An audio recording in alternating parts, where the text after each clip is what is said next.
It's quiet out here now, but back behind me there, Ohio State staged it's grind part of the camp closing scrimmage earlier today as they start zeroing in on Virginia Tech. And after the scrimmage, Urban Meyer told us a few things. Number one, he has not decided on a starting quarterback. Both doing good.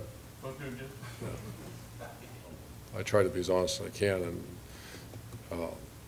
they're neck and neck. You know, one guy I really thought in my mind 2 days ago, one guy was starting to move ahead of the other, and then guess what today is?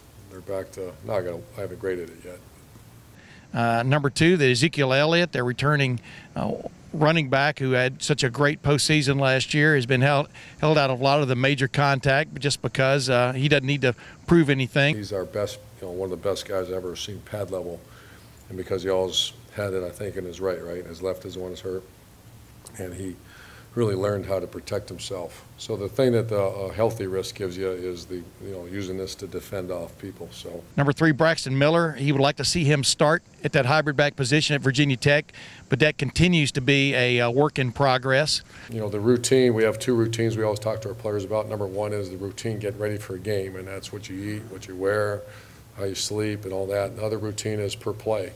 As a receiver, it's much different than quarterback. You know, quarterback, you don't have to get lined up. You have to find a center and stand behind him.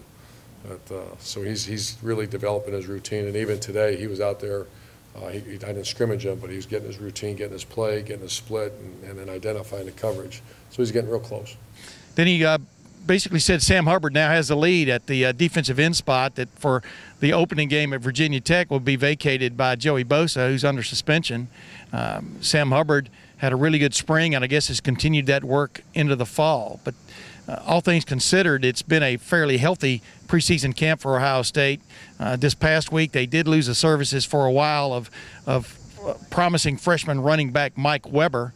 But Urban Meyer said he expects to have him back sooner rather than later. He's already had a little scope surgery on his knee where he tore some meniscus, and expects him back. He said he had a really great camp up until that point. So as this camp continues, there are probably more developments, but the main thing that stands out is, number one, they don't have a starting quarterback yet, although we do know they have two. Two guys who are still vying for it in J.T. Barrett and Cardale Jones. That's still the big question. This is Tim May from the Ohio State football camp.